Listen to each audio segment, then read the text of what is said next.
The debate in Parliament last week on excess deaths was very poorly covered in mainstream media. Really quite disappointing, and even the official websites got relatively low numbers of views. So I'm going to carry on bringing the views of members of Parliament. This one's from Miriam Cates, Penistone and Stocksbridge constituency. Now, again, she talks about younger people and cardiac deaths, this huge concern that more younger people are dying of cardiac deaths. And she talks about the decisions that were made in the pandemic being overwhelmingly wrong, that we suspended the precautionary principle of safeguarding for children, suspended the need for clinical trials. And other clinical trials weren't done very well, as we know. And basically, I think she's saying we've not got to the heart of the matter. Because if we don't get to the heart of what's going on, how can we learn for next time? The COVID inquiry is asking the wrong questions. And she's right, we don't really care who swore who on WhatsApp. MPs can swear at each other till their hearts consent on WhatsApp. As far as I'm concerned, it really doesn't bother me too much. But things like where the virus came from bothers me. Why medications were passed that shouldn't have been passed. Why medical interventions were passed that shouldn't have been passed. Why more people were dying, why more people have carried on dying. The fundamental questions, to my mind, are simply not being asked. And of course, she brings out what I can only consider to be a national scandal, really, of the lack of parliamentary time on this. The idea that members should be forced into 3 minutes each for this topic is laughable. But over to Miriam Cates now and her contribution. Miriam Cates.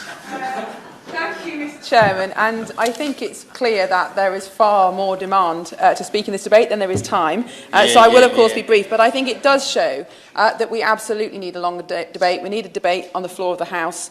It's not just members in this room who want to speak, but members of the public have shown enormous interest. I don't want to go over the excellent points that have already been made, the data that's already been shared. We know we have a problem with excess deaths in this country, particularly amongst younger people, particularly cardiovascular disease. And that in itself is a huge challenge. And we need medical experts, we need statisticians to address those issues. I'm not qualified to do so. What I will say is this: lockdown changed everything. Our response to COVID changed everything. And just as we look back on different periods of history, before the war, before the Industrial Revolution, I think in future we will look back before and after lockdown. Lockdown's changed our economy. It's changed how we relate to each other. It's changed our health. It's changed our understanding of children's development. But the conditions under which those decisions were made, decisions which were overwhelmingly wrong, in my opinion, though I absolutely do not blame any individuals given the pressure they were under, but the conditions under which those decisions were made have not changed.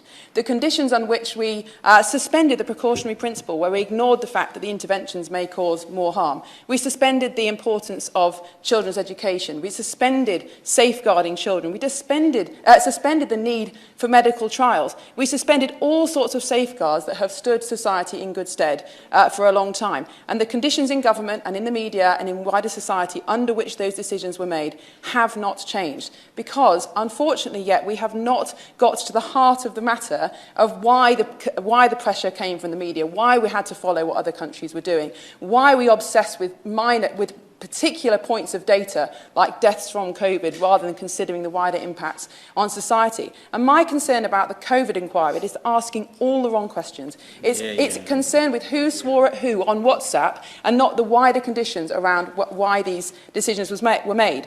And I remember as a mother at the time when the former Secretary of State for Education, several education secretaries ago, stood up in the House of Commons and said that he would close schools. And I remember shouting at the television, don't do it, because I could see the impact that it would have, not just on my own children, but on all the wider components of society. Society is like a big machine. You can't just take out one part and assume that the rest will continue to operate. We have seen that clearly over the last 3 years. We must address the reasons that the decisions were made. We can't do that in 3 minutes each. We must have a longer debate.